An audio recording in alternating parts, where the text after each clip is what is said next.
Well, happy Wednesday, you good people, and thank you for joining us for Peikoff Wednesdays. That's right, Peikoff Wednesday mornings. It's been a few weeks, but if you haven't gotten used to it yet, yeah, it's not Friday anymore. And that's good news because this Friday on the Ayn Rand Center UK, for all you members, no, for everybody, but you should be a member, you've heard of effective altruism and the debates going on in effective altruism and the supporters of the movement and great thinkers like Steven Pinker and somewhat great thinkers like Sam Harris and Julia Galef and all these people who are behind effective altruism. And we're all thinking, how can you even have effective altruism? Well, on Friday, in fact, close to the time this show used to go on when we were on Fridays, which is why I can't resist mentioning it, effective egoism. James, is that going to be great or what? An effective egoism discussion with Don Watkins, Yaron Brook, and Nikos Sotirakopoulos? Oh my God, I cannot imagine a better group discussing a more important topic like that. Effective altruism. I hear the term and I hear something like effective suicide. Yeah. Okay, when I'm up for effective suicide, I'll pay attention, but I'm really not in the market for effective suicide. No, but you're absolutely right. Can you imagine something more exciting? Please tune in. What an exciting group of people and what an important topic. And you're absolutely right. It's kind of disturbing when a good thinker like Pinker, who is, at least in many ways, kind of an intellectual ally, is jumping on the bandwagon here. So don't miss Friday's program, please. Yeah, that is going to be good. And again, we used to be Fridays. Now we're Wednesdays. So I thank everybody for joining us. We want to hear from you in the chat. We especially want to hear those super chats to support the Ayn Rand Center UK, as today we're talking about leisure. As objectivists, obviously, we value productiveness. I love the leisure, the shirt there. It doesn't get much better than that. Right. But sometimes we still wonder, well, but is leisure okay?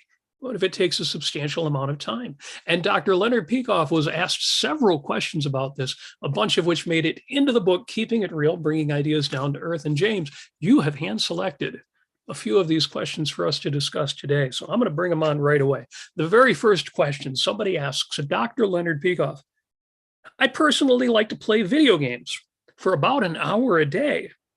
Should I be spending that time doing productive work toward my long-term goal? And I'll give just the beginning of Leonard Peikoff's answer, and then I want to hear you on this too, James. Leonard Peikoff says, I say certainly not. Should you feel guilty? You should not be worried that you aren't spending that hour productively if you don't want to. Work is important, but it is not the exclusive activity of life. It does not exclude any short-range, non-productive activities. If it did, that would mean you would never experience pleasure in the present. You would always be working for production, and what you did today, here and now, would be irrelevant. And then he goes on to explain how Ayn Rand distinguished within human life, within a man's life, production and consumption. I thought that was an interesting question, James, even though in a way, maybe it seems like it would be obvious, but in a lot of ways it's not. No, it is not obvious. Ayn Rand, because she emphasizes the long term, because she emphasizes that, most people think of egoism in terms of immediate, selfish, short-term gratification. That's what they call selfish. Selfish means me not thinking about the long run, not considering various consequences in our life. But of course, that's the opposite of what Ayn Rand means. She means be rational, think conceptually, think in principle, and think long-term. And if we do that, then of course, the presentation of her heroes is they're very frequently engaged in what is often called delayed gratification. They will endure now. Ayn Rand, for example, it's not just the resilience of her heroes putting up with struggle after struggle after struggle, committed to their long-term values. It's more than that. Ayn Rand points out that from her perspective, paying a high price for something, working hard, devoting yourself, it's not a sacrifice if it is a high value that you're trying to get. And the highest values, right, take the longest term vision and take the longest effort. And so a lot of objectivists have this attitude that any short-term pleasure, any indulgence that whatever that might be would be somehow a violation of the objectivist principle of productivity or rationality or commitment to principles. But that nothing could be further from the truth, of course. We don't. Let's put it this way. Dr. Peikoff once said something to me that stuck with me, and I definitely wanted to share this morning. Do you diet? We're talking about food and diet. He said, do you diet for your life or do you live for your diet? And there's something here even that applies to career, right? Sure, my long-term productive goal is the most important thing. It is the most important thing. But in order for me to do that, I have to survive. I have to enjoy it. I have to have some short-term and immediate, medium-term feedback for what I'm doing. If I don't get that, then I'm not going to have the psychological rewards I need, the motivation I need to keep me going. Besides, I'm a human animal with certain limitations. I can only work so hard. And what's the thought that I work until I collapse in exhaustion over my desk or something every night, every time? No, that absolutely would be a miserable life. You wouldn't even want to achieve your goals under those circumstances. Leisure must be incorporated. It can't be obviously the main focus of our life, but it has to be incorporated as an important part of our life. We're complex critters. We have lots of needs. Our long-term productive goal may be the most important of those needs, but it's only one of those needs. Excellent. Yeah, I had so many thoughts about this one. Just a couple real quick, because it's a thing that comes around in conversation or on the internet and memes. The idea of coffee. Coffee is life. Life is coffee. And people will talk about Starbucks coffee. Especially in the coaching community, they'll say, save that $5 you spend every morning on a latte, make your coffee at home. And I realized that money is such a context-laden thing. There are people for whom $5 a day is a massive amount of money added up, and you're looking at $1,500 a year that could have gone to, but for a lot of people, $1,500 a year versus the pleasure of coffee, it's an easy exchange. I'm somewhere in the middle. I'm currently doing Keurig right now, which I could spend less and have a smaller carbon footprint, but would it be worth it? What's $500 a year worth to you? Well, depends on how much money you bring in. None of our values can be, this is a very important point that Dr. Peikoff taught me years ago. None of our values can really be understood in isolation. Our values have to be understood in relation to each other and their hierarchy. And there are some contexts in which relaxation in that context is the higher, more important value, or fun, or just coffee. Just coffee is the more important. My goodness, when I start the day, that coffee in that moment is actually going to help me wake up, get my head together, make my day more productive. And that's the other thing. They can't. The leisure will help you with your work. The work will help you appreciate the leisure. I mean, it's this total package. It's not one thing in isolation. To understand any of these values, you have to understand each of their roles in the whole of your life. It's the best way I have of putting it. Yeah. On the subject of vacations, too, it's funny that, of course, Dr. Peikoff gives the example of Ayn Rand heroes who work themselves constantly to achieve, outstanding results. And yet, one of the things that struck me in reading The Fountainhead and then in reading Atlas Shrugged is you've got heroes taking off for months at a time. Right. Howard Rourke goes on Winans' yacht and he said, well, we're going to be gone all summer and I'm not going to bring you back if you start getting restless to work.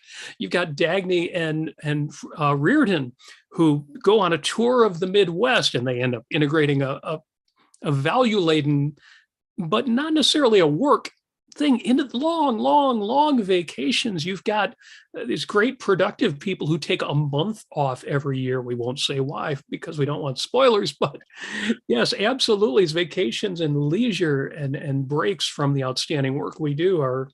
Sure, hard work is important, and devotion to your work is important. Devotion to the quality of what you're doing is, I can think of no greater hallmark of virtue than a person committed to doing their job well, frankly, and doing what it takes to do it well and putting in the work that it takes to do it well. What could be more important? But in order to do that, frankly, I need art. I need human relationships. I need a time to catch my breath. I don't know if this is an appropriate moment to say this, but Dr. Peikoff was once asked in a private context, do you think it's immoral to have a martini at the end of a hard day of work? And after all, alcohol causes you to lose mental focus, the sharpness of your potential thinking.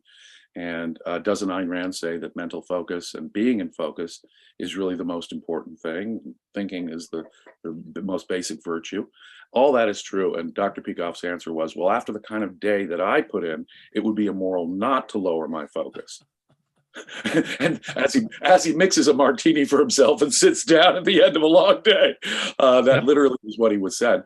So that's what I mean. Every value has to be in context. Obviously, if all you did was drink martinis all day, you'd be a drunken waste bum loser. I don't want to have used all those negative words just as strong as I can. If all you did was drink gin all day, you'd just be an alcoholic loser. But if you put in the kind of day of work that Dr. Peikoff typically put in, then saying, no, I need something to help me relax at the end of this, long 12-hour day of major work, then there's nothing wrong with that. It's actually helping you keep going. It's funny because culturally that makes perfect sense to me. I have no problem with that, and it seems eminently rational. But as marijuana is becoming more legal, I must admit, I've had some really sharp friends of mine tell me at the end of the workday, they will consume a bit of marijuana, whether through smoking or edibles, however they're doing that these days. And I shudder because, I've had my share of that, and I've known how much of a waste that can be of time and energy. But these are intelligent, and they make the point that this is not much different than taking a drink at the end of the day. And for some of these folks, they can't get 8 hours of sleep because they can't wind down at night. And then they're fully self-aware and they're not psychotic. They're just real high energy and really intelligent. And I've had to get used to that. So I understand the martini. I understand the Manhattan at the end of the day, but I've had to get used to that. Robert, from our generation, you and I have seen people who really did negatively affect their lives with marijuana. It affected their ambition. It affected their mental acuity. And if they became heavy daily users of marijuana, that can destroy lives and hurt your long-term goals. You and I have both seen that. On the other hand, something like marijuana is like gin, and people are different. I mean, some people can't drink alcohol without having a negative effect. Some people, a little marijuana, they have a very, very negative effect. So I wouldn't go around out of context judging people, who say had a little marijuana any more than I would someone who had a couple of martinis at the end of the day. Yeah. On the other hand, mental focus is important. On the other hand, just as Ayn Rand said, it's also important to have some mental downtime, some mental drift time. And she called that productive mental drift. Yeah. Wasn't thinking, there wasn't any purpose to it. But Ayn Rand, of course, didn't like alcohol or drugs at all, the effect on her. But that didn't mean that Ayn Rand herself didn't take time out for just mental drift, for just relaxing, spending time with her cats, listening to her music, spending time with her husband, Frank. All of those were important elements of Ayn Rand being Ayn Rand and being able to achieve what she did. She wasn't writing 24/7, although she was a monster when she was working. She was a monster of a worker. She was devoted to her work until she got her project done. So if you saw her at some context in her life, you'd say, oh, A-type personality workaholic. But at other times in her life, she apparently had this capacity to just let go and relax. And you'd walk into the room and there she would be listening to her tiddlywink music, waving her baton around, dancing around the room in total release and surrender to the moment. Life is all of that. Life is all of that. It's not just one aspect, like Right. hard work and achievement. So I've had to get over that automatic reaction because, again, none of these people do I judge when I think about it. It's just that bit of a shudder, and it's something to get used to. It is. And not only is there the question of the drink or the smoke might help somebody manage their state, But, in some cases, it's an end in itself. Well, but should that happen? Let's look at question 2 here. Is it proper to bribe oneself with immediate rewards for performing rational but unpleasant tasks? Or should the fact that the tasks are in one's long-term interest be motivation enough?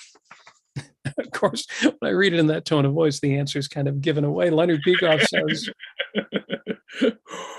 but why not? If something's really a miserable thing to do, give yourself a reward for doing it, for gosh sake. There are unpleasant tasks in life. I know people who feel like they're playing motivation games and their free will should be enough. But I think those of us who have been around for a while or have read anything Gene Moroney's written know that you can't do that. Willpower, free will is a limited quantity. If you are not giving yourself compelling reasons, values, reasons for doing things, free will is just going to run out like a gas tank. Yeah, why not make it easier for yourself? Why not give yourself that motivation? It makes it so much easier, and it helps keep it in mind too. When you've done that unpleasant thing, it really does help me. And maybe I'm playing games with myself, I don't know, but I'll tell myself, that thing that you want to give yourself, you're going to go out with your wife tonight if you manage to do this and this, and you'll deserve it, and pat myself on the back for doing it. And then when I'm out with my wife, the first thing I'll do is, whether it's it's just the water on the table, I will toast what I just did. Hey, here's to what we just did. No, absolutely. And make it a self-conscious, and self-consciously recognize your achievements. Yes. That's an important thing, not only before, but after. Recognize what you've done and what it means, and in fact, take a second to give yourself that reward and recognition. That's a very, very healthy thing indeed, it seems to me. Yes. The only thing worse than taking this magnificent world full of values for granted is taking ourselves for granted. And I'm not going to take for granted the people in our chat. Jonathan Honig is in the super chat. Thank you very much for that and for supporting the Ayn Rand Center UK. Also, Jamie Hernandez is in as well. 25 Mexican pesos. Don't know what the value of 25 Mexican pesos is, but I can tell you the value to me is extraordinary, and we appreciate that. Any more super chats, support the channel. If you want to support the channel even more, you know what to do. AynRandCenter.co.uk is where you become a member. You yourself become a member of this organization, the Ayn Rand Center UK. And for that, you have our enormous gratitude. Watch the chat. We'll put a direct link in there. Otherwise, go to AynRandCenter.co.uk, click Become a Member at the top. I'm a member. James, you're a member. We're not just hosts. We're customers. It really is great to be part of this, James. I think back a couple of years when ARCUK, it was a great study group, a great meetup group, but now it's an international phenomenon. It is. And like you say, all the cool kids are joining and watching. And what quality programs we have. Truly, truly. Some of the best minds in objectivism, in philosophy as such. Some of the great experts in psychology, as you were just talking about, Gene, or Harry, when he does the HBTV. We have some of the best minds working out there today. Please, please do consider becoming a subscriber.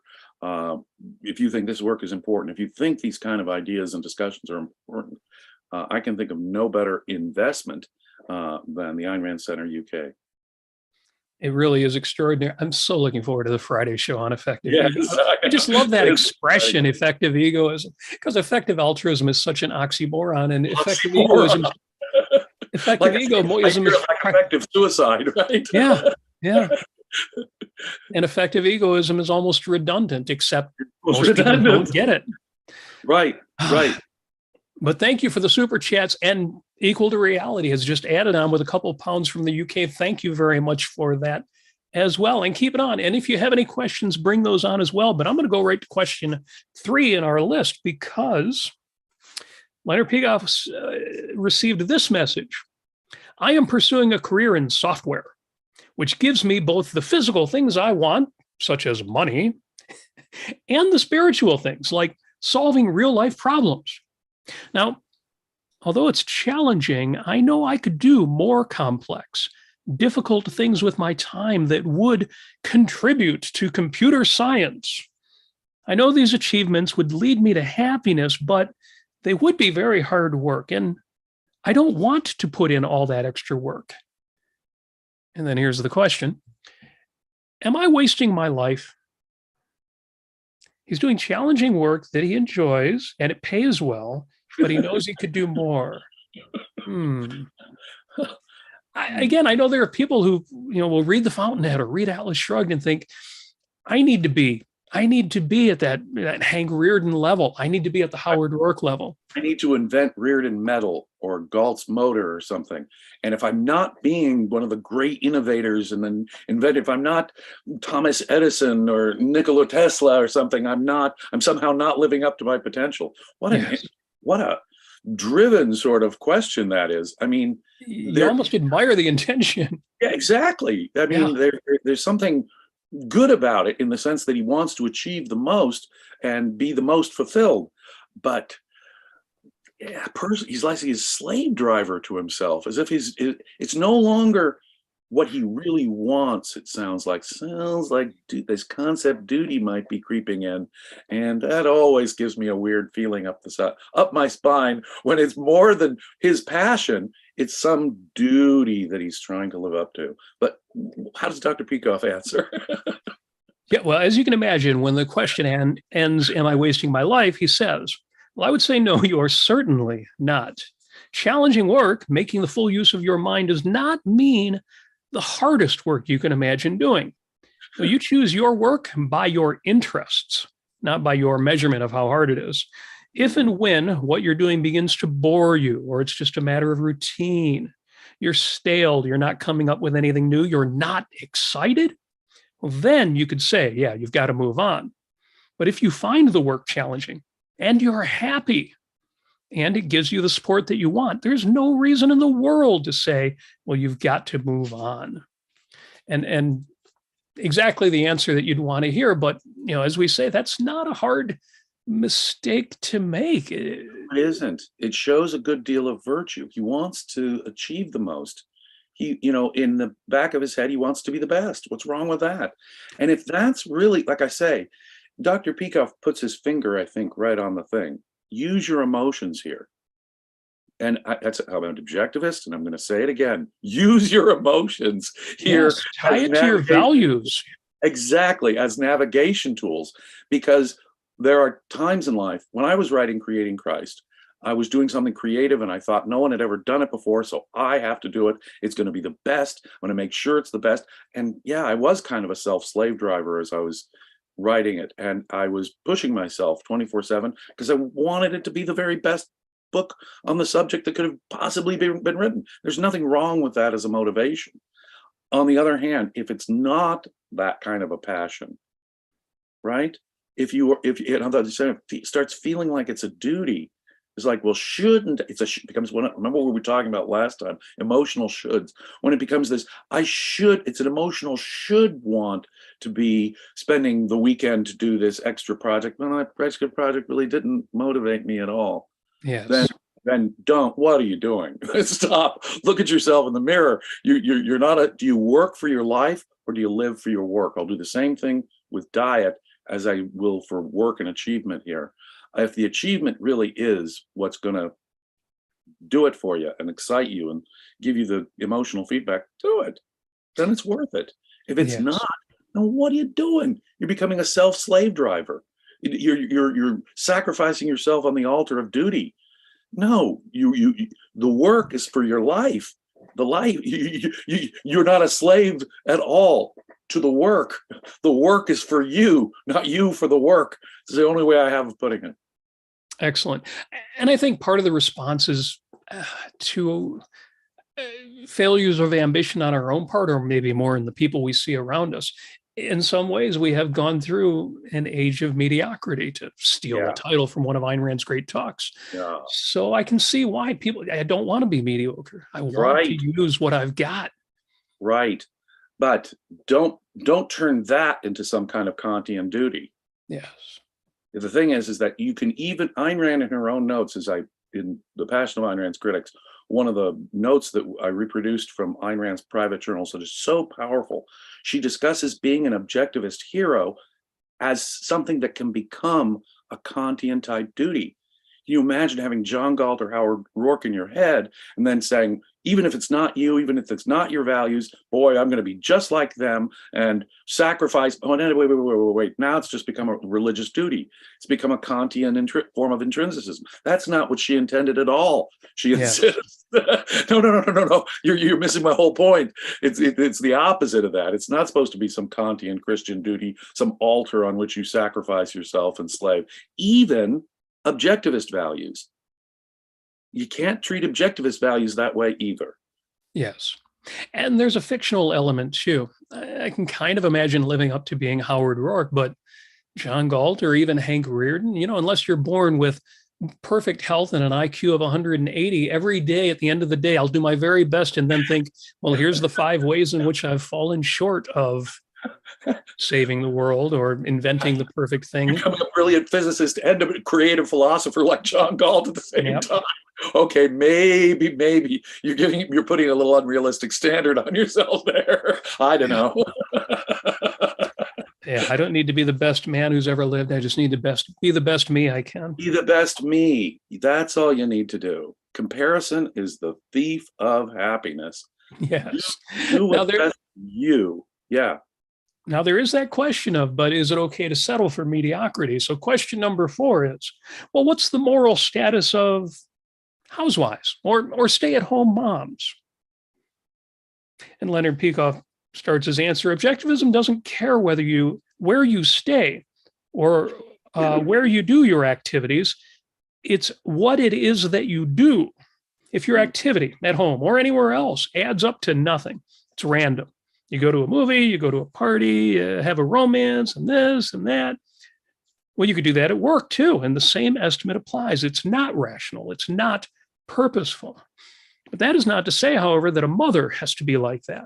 Motherhood, as Ayn Rand has said many times, is a real full-time job if done properly. And that includes all the aspects, including educating the child, overseeing his development, guiding him through the problems that he will have. Everything from his first disagreement with a child he doesn't understand to what to wear to the prom. This is the same status as a woman pursuing a career. The only difference is that after the child has grown up, if the mother is still young enough, she should go out and have her own independent career. You say, what about a housewife who stays at home and has no children? And then Leonard Peikoff says, I want to know why she stays at home. Well, if there's a project she's pursuing at home, if she's painting or writing, well, that's fine.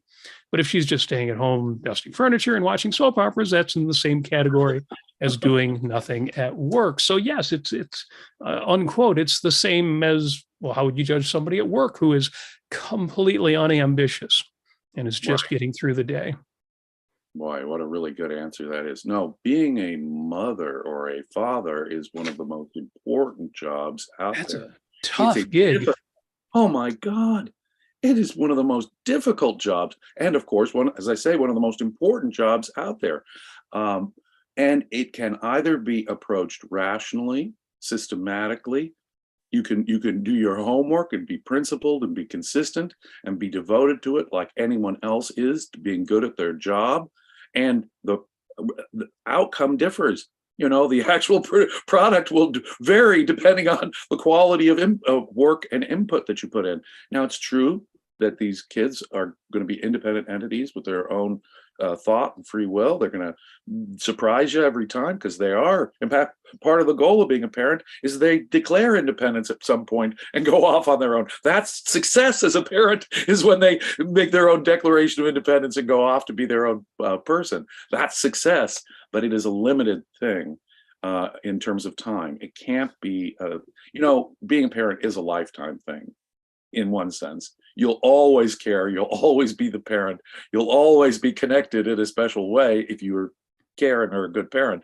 On the other hand, the actual tough job is, and in fact, one of the toughest jobs is actually knowing when to let go. And just, oh no, I have to let go and let them skin their knee all on their own. That's one of the tough parts of being a parent, is to let go. But the actual hard stuff, when they really can't take care of themselves, when they're developing as a human being, say the first 16 to 18 or 20 years of their life, that's the the time when you really needs to be a full-time job, but it can't be a full-time job after that. So unless you have more kids, at some point you can't and it becomes exhausting, but you're going to need some other productive purpose when that comes to its natural conclusion and the child does take off and leave the nest and fly on their own, which is the whole goal, the proper goal of being a parent. But on the other hand, what important work. And it can be approached systematically and rationally like a career. And it does have to be done consistently and with some thoughtfulness. So I happen to regard it as a career in which someone can be both creative as any artist or scientist is in their work, frankly, and every bit as much hard work. I mean, my gosh, if you've seen, my sister's had 5 kids. She's got grandkids. I can think of, and I've seen her work. I've seen her job, and it is hard work, man. So if you really are, if that's what you want to be, think of it like a career. Treat it like a career, and it is one of the most important, challenging, and from what I've seen, can be rewarding careers out there. Yes. Yeah, like I say, tough gig, and I've done that job myself. So not as a mother, but as a father, and yeah, absolutely. A couple shout outs because Apollo Zeus is in for £2 and says, just because of the people present. Oh, we're getting love from Apollo Zeus because of the people presenting. Thank you very much for that. No, thank you. Super appreciate. And Jamie Hernandez is in again, this time with 129 pesos, and says the answer to the software engineer clarified many things and relieved some pressure I had put on myself before. Thank you. Well, thank you for that, Jamie. And we appreciate it as well. I tell you, a lot of these answers are either hitting me right now or they're hitting the younger me. And I think, man, I wish I'd had this book when I was, 25 and kind of dealing with some of these conflicts and questions. So it is great fun to talk about them with you, James. And I'm going to go right to question number 5 here because it kind of adds a lot of this up. And especially for me, because I'm semi-retired and I'm not bringing in the kind of money I used to. But well, here, let me read the question. Yeah. Ayn Rand once stated that one shouldn't expect the unearned. But does that mean someone who has inherited wealth and never has to work a day in their life or earn anything should feel guilty? Inherited wealth is an interesting topic. It is. Especially because there are so many collectivists out there who think if you've inherited wealth, you have no right to it. And it should somehow be redistributed. We already do that with estate taxes, inheritance taxes. And the idea that, well, you didn't earn it, so you have no right. Well, what about the guy who did earn it? Doesn't he have a right to give it to who he wants? That's the key. That's the key. Legally, of course, the issue is the right of the giver to do with whatever he or she wants to do with his money. It is the guy who produced it in the first place who gets to give it to whomever he chooses. That's the right involved. Now, from the receiver's standpoint, of course, it's not as though you used force or fraud to obtain that value. It's not as though you obtained that value in some wrong way. On the other hand, again, there's some natural part of an objectivist to say, but wait a minute, I didn't work for that. I didn't earn that. I didn't produce that or get that through voluntary exchange with others. It's not mine in that sense. What did I do to do it? Was it my creative thought? Was it my effort? And so you feel sort of semi-guilty if you get some bounty that you didn't work for. But wait. Hold the phone. Let's listen to Dr. Peikoff's answer here. Well, I think you're taking us right in the right direction here. Leonard Peikoff says, well, if you don't work a day as a matter of your life policy, well, then you are in the same position as people who mooch or loot in the sense that you do nothing. You simply wait for someone to fulfill your needs and values. That is immoral. It's an abdication of your human status. It's an atrophy of your faculty of reason. And it's against all of the objectivist virtues of independence, productiveness, and so on. But that does not mean, however, that it's wrong to accept the unearned in the sense of the non-earned. In certain contexts. There's nothing wrong with that at all. In fact, it would be irrational not to accept it. For instance, an inheritance. You may get a fortune. Well, there's no reason to feel guilty about that. You may even win the lottery. There's no reason to feel guilt that you have all that money just because it's, quote, not earned, unquote.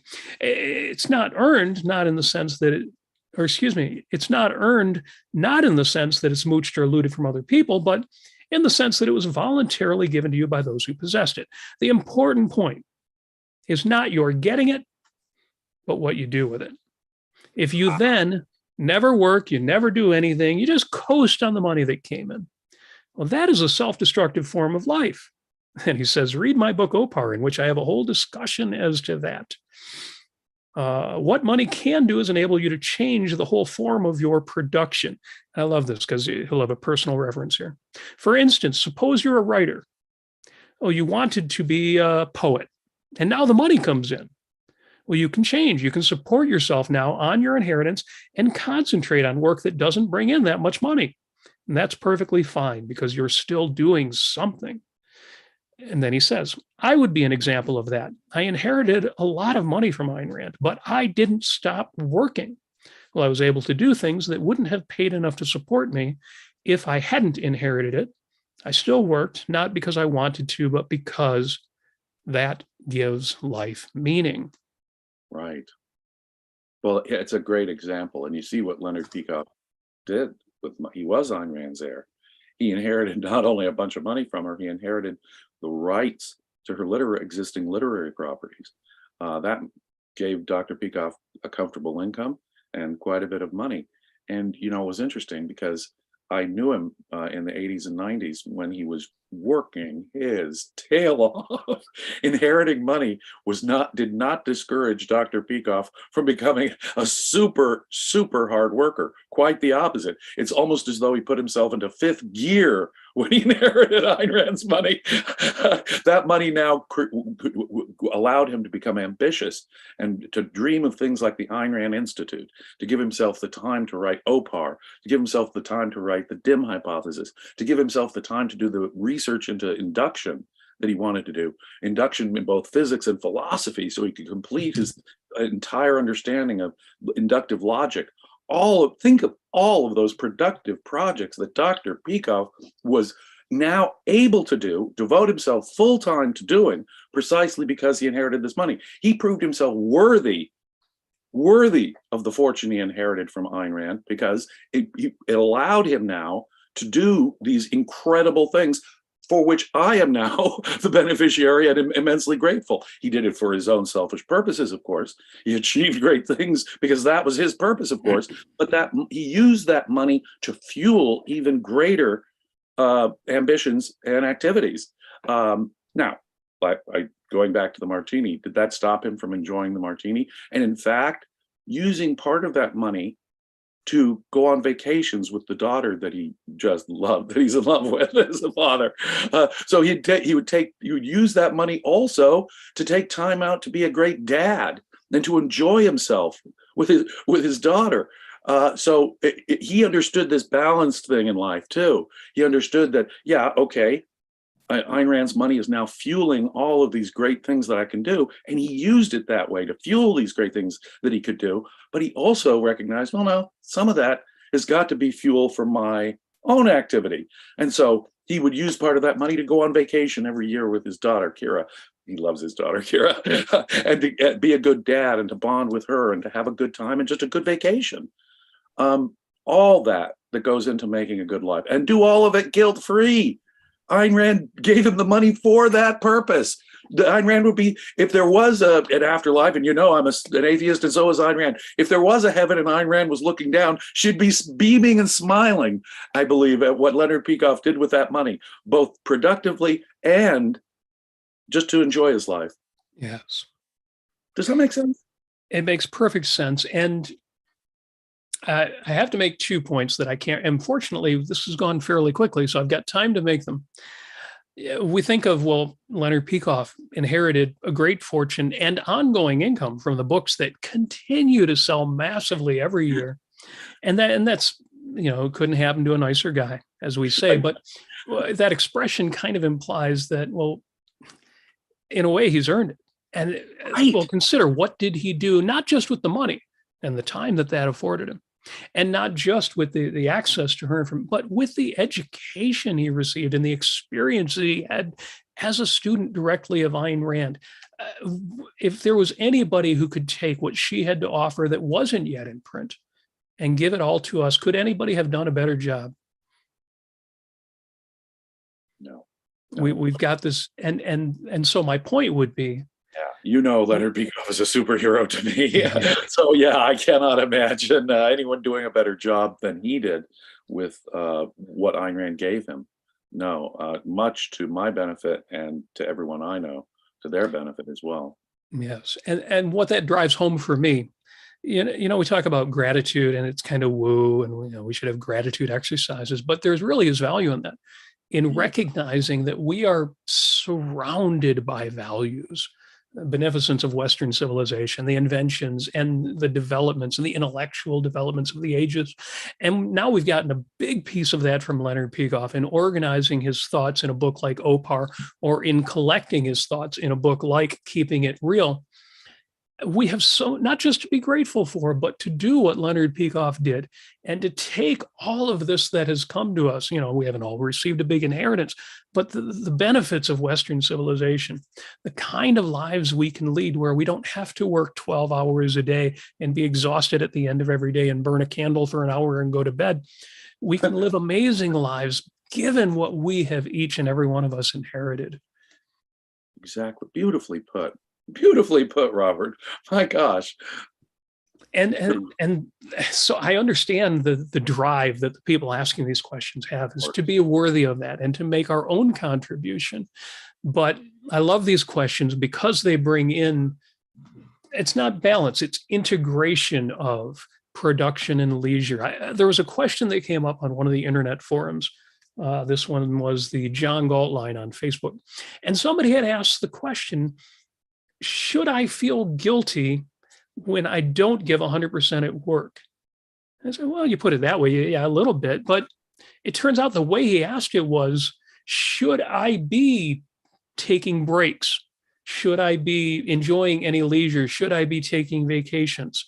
If productiveness is a virtue, and there's no virtue of leisure.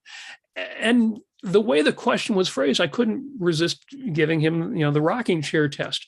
And does this mean that the whole point of being virtuous and working hard and doing your best is not so you can enjoy yourself at all today or this week or next year, but at the very end of your life, you can look back on it and say, I was good. I should be proud of myself now. And what do you get? That one last minute of your life where you get to reflect back on all that slavish work where you just sacrificed on yourself on the altar of duty. No. Enjoy yourself every step along the way insofar as you can. And no, we need to catch our breath. We need to look back. There's nothing more rewarding than looking back at the end of, say, a project or the end of a hard day or achieving some goal in your work. Stop, pause, reflect, admire yourself for having done that. And I'm going to say it just like that. Admire yourself for having done it and give yourself that time to experience it, to emotionally experience it, to take that deep breath and relax. I did that. God, without those moments where we relax and reflect and back upon what we've done, what were we doing it for? What was it all about? It's all about, yes, our life, but our life is a big thing. It involves lots of elements. And, you can't, the thing is, we're not slaves to our own abstract ambitions any more than we're slaves to some supernatural God or some subjective whim. And I think that's the part that objectivists have to realize. Even if it's a rational value, it can be turned into some altar on which we sacrifice ourselves. No, don't do that. Don't do that. Don't do that. Don't do that. Yes. It is about your life, enjoying your life.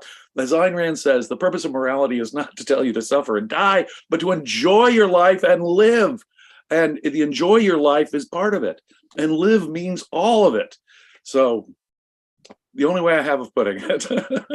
Outstanding. I couldn't put it any better myself. If this really is, if the lesson is your life is an end in itself, you should treat it that way. Right. And if this is a philosophy for living on earth, then we should be living on Earth. Now, in the past, in past discussions, I'll say this before we wrap up, I have sort of bristled against the idea of, I hear numerous objections to the idea of paying your dues. And I think maybe when I talk about that, people get the idea that I'm saying you should go through pain or suffering as an end in itself, as a way of paying for the right to be happy. And that's not what I mean at all. All I mean is that if you want great things in your life, sometimes it's going to take great effort. And that is something that we should accept and even embrace. Anybody who managed to get their way through college, has some idea. Well, I don't know, college is so indirectly related to anything virtuous these days, but I absolutely have the sense that you don't have to pay your dues to somebody else. You've just got to be willing to do the hard work that it takes. But it's for reasons like that that I can see why these questions come up. And again, I want to kind of honor the people who are asking these questions, because they are seeing that they don't want lives of mediocrity. They don't want to be parasites. They don't want to be dependent. They do want to support their own lives. They do take that seriously. And that is a virtuous thing. No question about it. And to achieve great things, it does take great effort. That's a matter of cause and effect. It's not about matter of some moral duty. Now, can you imagine if the goal of morality is to live and enjoy your life? Can you imagine saying, well, grimly going through this and being productive? No. That's not our end here. Our end here is life and happiness, and to which, of course, achievement and hard work is an important element. But you're not a slave. You're engaged in what cause and effect requires to achieve these high values. But don't take the hard work that often high values requires and mistake that for some kind of duty that you have to sacrifice yourself on the altar of. That would be a total misunderstanding of the whole point of why we're engaged in productive work in the first place. Yes.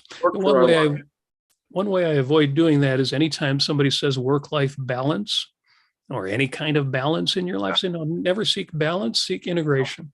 Integration. See, balance would sort of suggest, well, I've got to be 50-50, but not at all. Leisure is actually the smaller percentage. Productive work is the bigger percentage. It's not like I'm finding some balance. And in fact, that percentage may vary depending on the context of my life as I go through my life, Yes. So yeah, it's not a question of balance or finding the golden mean someplace. It's integrating things and putting them in their appropriate place in your life, given the full context of your life at that time. Yeah. And as you said earlier, you don't enjoy your leisure as a way of forgetting about your workday. As you said, you go out and celebrate your workday during your leisure, and that satisfying feeling of, I have earned this and I'm going to keep earning great things. Exactly right. Connect those dots. And make it the reward for that work, consciously, self-consciously. Exactly. That's in fact the way to keep that motivation engine going, to keep the evaluative mechanism nicely greased, as I call it, is to give yourself that feedback, both short and intermediate term feedback, because long-term values aren't going to have the long-term feedback for quite some time. So you have to give yourself those short-term and intermediate-term rewards just to keep the evaluative machine all nice and greased and going. How else do we keep ourselves motivated? How else do we enjoy every day? The point is to enjoy every day of our life, not to just be some slave. And then, like you say, at the last minute, maybe my last dying breath, I realize, oh, I was a virtuous person. I'm happy. Dead. No, that's not the point. It reminds me of this idea of you seek penitence and forgiveness. You go into the confessional and you confess your sins. And hopefully you do that on the day you die and before you go out and commit more sins. We don't want to do an objectivist version of that. Right, exactly. I don't need to be shriven, I think was the Christian term, forgiven and absolved of my sins before I leave this world on my deathbed. No. That's not how objectivists approach things. No. Well, James, another outstanding discussion. I've got to say one more thank you out there. Kametja is in for €5 and says, finished reading Creating Christ not a week ago. Plenty of material in there to make a video game. Imagine that. The Creating Christ video game. I want to thank you very much for the kind thought. Documentary has been made and is coming out. It'll be out by the end of November. I'm bursting over with news that I wish I could tell you, but I can't. But it's amazing what people have done. Someone is writing an opera based on Creating Christ. Talk about a video game. But thank you for the thought. If an opera can be done, I'm sure somebody could do a video game as well. And although you say it's not out yet, there are both teasers and a longer video out there on YouTube. So search Creating Christ, look under recent videos, and you will find that. And we get a chance to see both you and Mr. Fahey in action. Yeah, it's very exciting, I have to say. Very much looking forward to that coming out. The comment. Thank you, Kametcha. And thank you all for listening. Thank you for the many super chats today. Very much appreciated. You are supporting the Ayn Rand Center UK, and Lord knows we are too. So thank you for that. James, outstanding conversation. These Wednesdays are a highlight of my week, and we look forward to doing this again next week. Yes. Thank you so much, Robert. You're the best. Have a great week, everyone.